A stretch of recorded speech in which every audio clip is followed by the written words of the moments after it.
13 Noofembar oo ku beegan maalinta Biritaha ayaa la filayaa in shacab weynaha ku nool deegaanada Somalilan inay u dareeraan doorashada madaxtinimo ee Somalilan,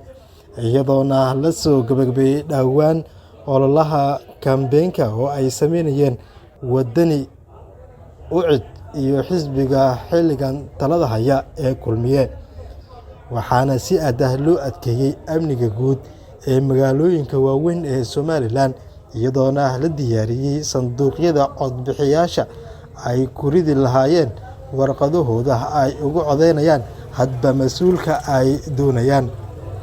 Doorashada Birita ka qabsoomaysa deegaanada Somalilan ayaa noqonaysa mid taariikhi ah marka loo eego doorashooyinka kale ee ka dhaca dalka Soomaaliya,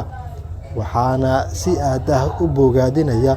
madaxda sare ee dowladda federaalk Soomaaliya, iyadoona wasaaradda arrimaha gudaha dowladda federaalk Soomaaliya maamulka Somalilan ay ku bogaadisay habsami u socodka ololaha doorashooyinka ee maalinta Birita la filayo in doorashada xilka madaxweynaha ee Somalilan inay ka dhacdo magaalooyinka waaweyn ee Somalilan.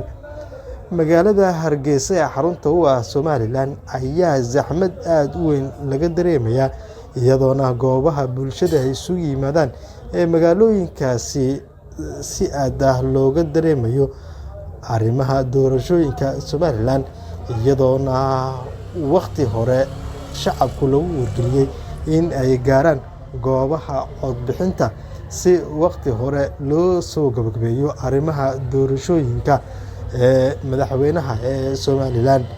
Xisbiga Kulmiye ee xilligan u tartamayo Muuse Biixi Cabdi, madaxweynaha waqtigiisu uu dhammaaday, ayaa xusulduub aad u ballaaran ugu jira in mar kale ay noqdaan hoggaanka ugu sarreeya ee Somalilan, iyadoona sidoo kale odayaasha dhaqanka iyo guud ahaan qeybaha kale ee bulshada ku nool Somalilan ay ku baaqayaan in si nabadgelyo ah ay ku dhacdo doorashada maalinta Birita. Guddiga doorashooyinka ay u asteeyeen, waxaana caawa si aad ah u socda arrimo ku saabsan diyaarinta codbixiyayaasha, iyadoona caawa mashquul aad u weyn uu ka jiro xafiisyada ay ku shaqeeyaan guddiyada arrimaha komishinka ee doorashooyinka maamulka Somalilan. Ciidamada kala duwan ee Somalilan ayaa si aad ah u adkeeyay amniga goobaha waaweyn ee Somalilan ama gaar ahaan magaalooyinka waaweyn ee Somalilan. Muuse Biixi Cabdi ayaa rajo wanaagsan ka qaba in gobolka Maroodijeex uu ka helo codadka ugu badan ee arrimaha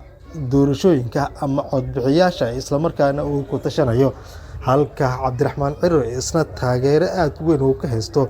gobolka Togdheer, islamarkaana inta badan lagu taliyo in isaga dhankiisa ay u janjeeraan siyaasiyiinta u doorasta arrimaha doorashooyinka, gaar ahaan gobollada waqooyi ee Somalilan. Ayaa Cabdiraxmaan Ciro ku tilmaamay inuu yahay shaqsi suurtagelin kara in doorashada Somalilan maalinta Birita ay ku dhacdo si nabadgelyo ah, islamarkaana isagu uu ka guuleysto,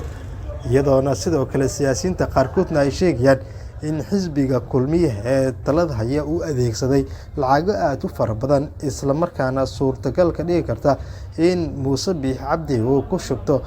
doorashada. Maxkamadda dastuuriga ee maamulka Somalilan